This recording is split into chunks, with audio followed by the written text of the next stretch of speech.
What's up, NFL Nation? It's Logan Benson, I'm Reilly Pitzer. and we have a brand new edition of Roughing the Podcaster. On today's episode, we're going to talk about quarterbacks. Quarterbacks and Bo Nix. Bo Nix. Bo Nix with the Denver Broncos. I'm a Denver native. I'm originally from Austin, Texas, and I've been a Broncos fan for a while, though. So, what the Broncos have done is they've brung Colorado together. Yeah, just struggling with QBs after Peyton Manning. After Peyton Manning, it's been a rough find for quarterbacks. Yeah, it really has Until we been. found Bo Nix. Until we found Bo Nix, best drafted quarterback in Broncos franchise history. And yeah, I think the importance of quarterbacks and their role in the game shapes how fans view football. 100%.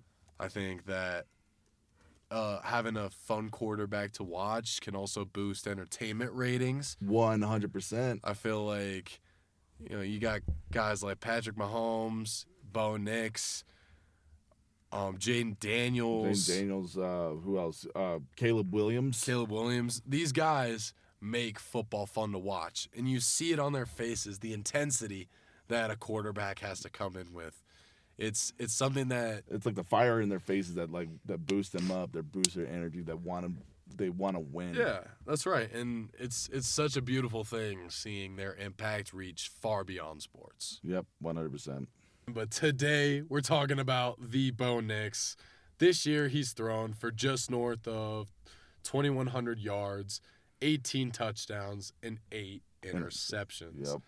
And that 8 mark is quite high considering we're only just past the half mark of the season. Yep.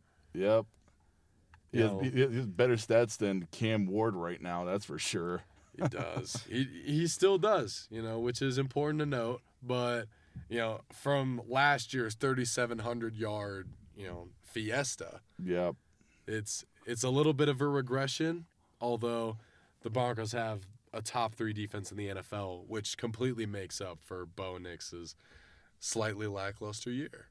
I agree. The Broncos are on the up and up. He took the Broncos last year to the playoffs against the Bills, but lost.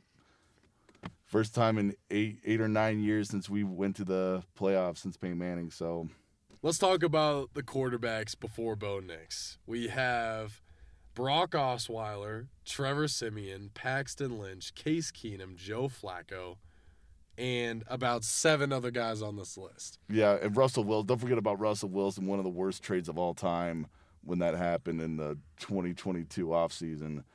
Oh, good God. This all those quarterbacks you named was basically Browns mentality.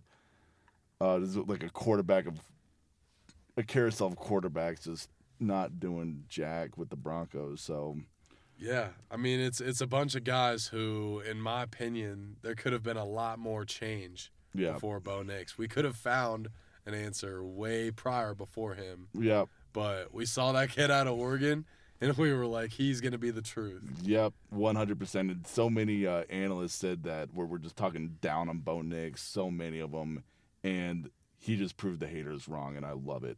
He always finds a way to do that. And that segues us into our next section of Bo Nix, which is his fourth quarter ability. Somehow, this team finds itself in its closest fourth quarter match. Especially against the Giants this year. That was so wild. 33 points in the fourth quarter. In one quarter alone.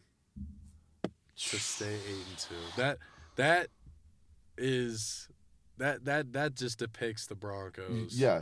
They really are a fourth quarter team. They're not a second half team. They're a fourth quarter team, and that's because of Bo Nix, a good chunk of Bo Nix. Exactly. And so, with his amazing fourth quarter ability, he's always had that. So let's talk about his rookie season for a minute.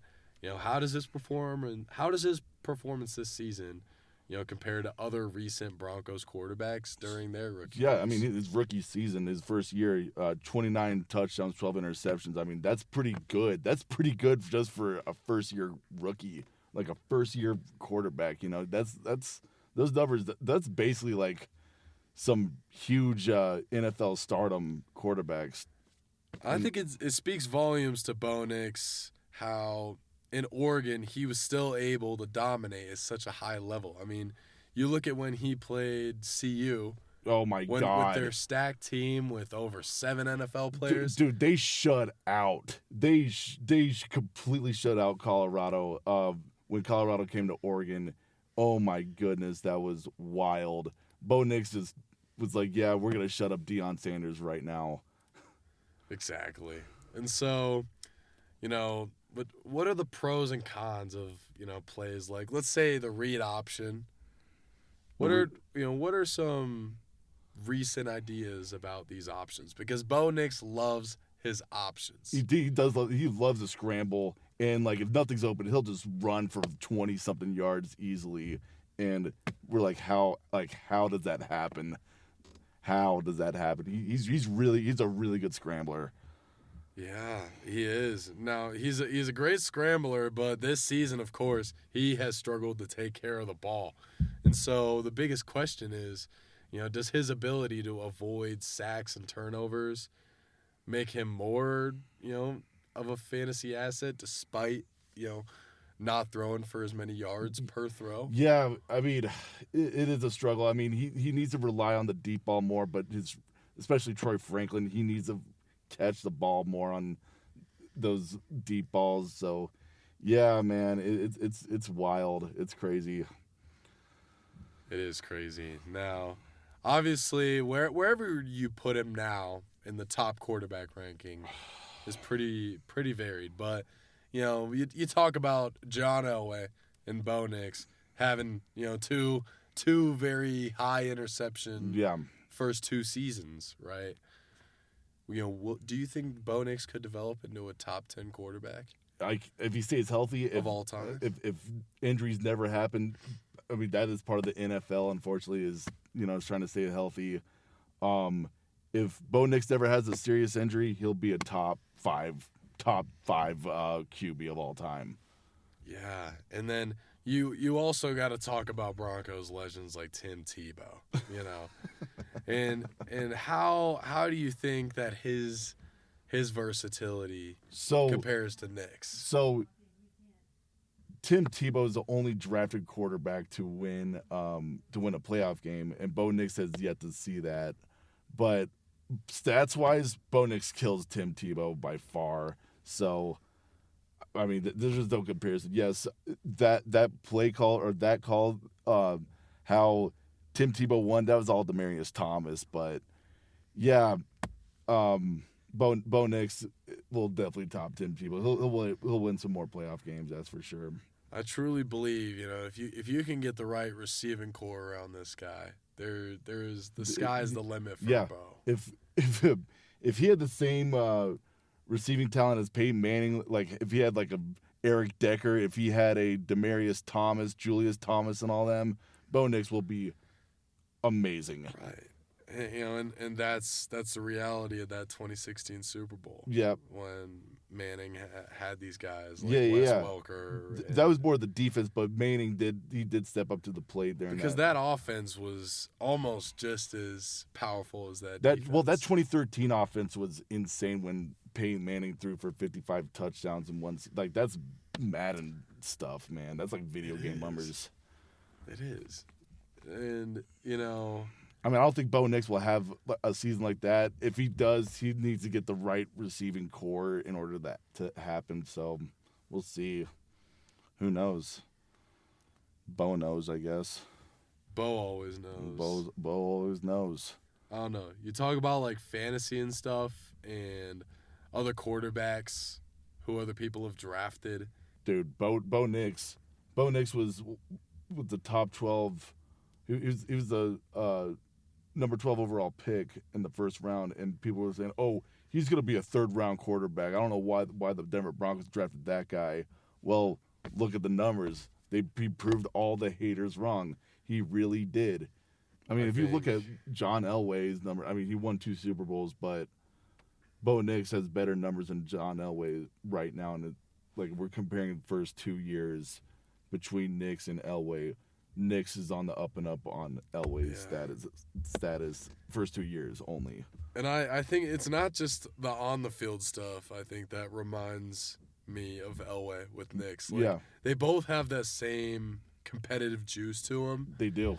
And they both hate losing. Yeah. If you look at their faces when they're down on the scoreboard, it's sheer wit. Like, in the same way that John Elway would take a helicopter hit, Bo Nix would do the same thing. John Elway, he was very competitive, extremely competitive, and he also had some game-winning drives just like Bo Nix. They are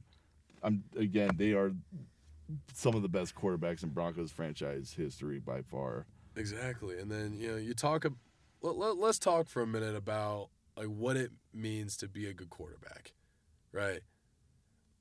Because obviously, Bo always keeps his head up. He's patient in the pocket. What other points do you think make an excellent quarterback? Oh, man, having a strong arm. Bo has definitely a strong arm. He has a rocket. He does have a strong arm. He's also very versatile in the pocket and can scramble.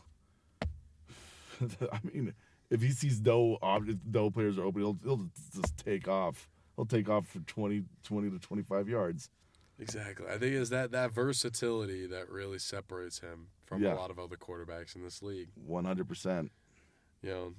From check down passes to slant routes to deep balls, he always finds a way to pinpoint it right in the receiver's hands. 100%. And when he's on, he's on, and when he's off, though, he's off. Dude, he's off. Yeah, I mean, that Thursday night game was one of the most disgusting games I've ever seen. It was a struggle to watch. It was a struggle to watch. The defense, I mean, kudos to the defense on both, to the Raiders and to the Broncos. I mean, both. That's a common theme, though. And what does it say about you as a quarterback when you're constantly relying on your defense? Right. It's this other side that we got to talk about, because sometimes it gets frustrating for not only the quarterback, but the wide receiver, the lineman especially. Yeah. When your offense is just getting blown out. Right. It is. The question does come to say, like, where do you put that quarterback if he has to rely on the defense? Like, what do you do? Is that play calling having to do with it? I think it's play calling. I think. Or do you think ultimately Thursday night? I think it was the weather. It was windy as hell on Thursday night, and maybe that disrupted Bo Nix a little bit. It could have been, but I believe. Look, at the end of the day, this team is miraculously 8-2. Yeah. And they've got a tough matchup, like you said, in the Chiefs. Nobody should underestimate the Chiefs despite their record, because they still, man. This past Sunday, all the teams that Broncos needed to win lost. Colts won, unfortunately. Man, the Jaguars losing to Houston, that really hurt. But yeah, I mean, the Chiefs are always a team to reckon with, and they are, but they've always been in the same division as the Broncos, and AFC each West. year AFC West. The competitive fire in the AFC West is so real. Yeah, I mean, Broncos only won one game to Patrick Mahomes in his whole career right now. Yeah. Like, we should have swept the Chiefs if it wasn't for that blocked field goal last year. If it wasn't for that blocked field goal, man. And then we beat the Chiefs the last game of the season, but that we were playing their backup, so I don't even know if that really counts. We only won one game to Patrick Mahomes in his whole career, and that is saying that really pisses me off as a Broncos fan. Yeah. So we talked about what makes a great quarterback great. I think over the course of history, the game has changed so much, and receivers are getting more talented. Yeah. Which means quarterbacks also get more leeway. What do you think about that? Yeah, I agree. I think the league is a lot faster than it was, in the 90s, 80s, 90s. Like, so many players are just faster than usual. You have linebackers who are faster than quarterbacks now. Right. Yeah, but to answer your question, I think receivers are like a huge point in today's game. And I mean, it's really a symbiotic relationship between a quarterback and a receiver. Yeah, Cortland Sutton Cortland can't have Sutton. a great day if Bo Nix isn't having a great day. right. It applies to fantasy and it applies to the game of football. Yep, 100%. A quarterback is the most important position of It football. really is the most important. Despite the MVP voter fatigue, despite anything about that, No, but like having a good quarterback, a centers good your quarterback. Well, the quarterback is the most important position in all of football because they are the playmakers. You are responsible single-handedly for the tempo of your offense and the tempo of the game. Yep. Which is Yeah. just the highest pressure, man. You think about other sports. Yeah. I mean, arguably in basketball, right? Like the point guard's very similar. In that role. No, they are the quarterbacks of Whether you're taking the ball up the floor or throwing the ball downfield, it's a high pressure position. It is that I have so much respect for. Yeah. They are the most important position in all of football. In baseball, you got the pitcher. It's the same concept in my mind. Yeah, no, I 100% agree with you. You're pitching a ball. You're responsible for if it's a strikeout or if it's going to be a grand slam. Yeah, all that pressure is on you, and I think the Netflix documentary about quarterbacks depicts that perfectly. Yep. That's a show I'd want to see Bo Nix on. Oh yeah, me too. So there's a really good Bo Nix documentary. It's called Grit and Glory, and it talks about Bo Nix's future before he was even drafted by the Broncos, and everyone was like, "Yeah, Bo Nix is a winner. You guys got a winner." And Bo Nix he's been killing it, man. He in college is like one of his last years at Oregon. He was breaking records. He's unbelievable. Yeah, I think it's just the beginning for him. And just like we talked about with John Elway, those stats are very interchangeable, and they could definitely see a surplus in the next 5 to 7 years. 100%. He's still young, bottom line, and he still has plenty of time to room and grow. Yep. And as a Denver native, I'm excited to watch my home team become really something truly special and change the narrative and culture that Denver Broncos football is based on. Because the Broncos have just been struggling with QBs since Peyton Manning retired. It's been struggling, and it's been a downhill slope. It has been, and now with Bo Nix, we're on the up and up. We are on the up and up. Despite our struggles this year, I truly believe the Broncos will get to the place they need to be. I think other great quarterbacks who kind of set the standard are guys like Roger Staubach, guys like Joe Namath, who've really cemented what it means So Montana to be a quarterback in this game. Yep. I could never imagine. I mean, obviously you're getting paid millions. Yeah. And you're the highest paid position. Yeah. But the pressure that comes with that, I truly believe that quarterbacks nowadays are earning every dollar they get. 100%. From a mental standpoint, football is one of the toughest games to learn. Yeah. It's got one of the most complex interfaces to it. You talk about the playbook. You talk about how many plays you need to. This is why America loves the game of football, man. You only have 1 week to watch your team play, and seeing the dynamic of football every year. There's teams that will be good one year, then next year they'll fall down. It's the concept that on any given Sunday, any team can win. Yeah. And I think the worst team could even beat the best team. The worst team can beat the best team, and all it takes is one on day for a quarterback, and it completely changes a team's dynamic. Yep, 100%.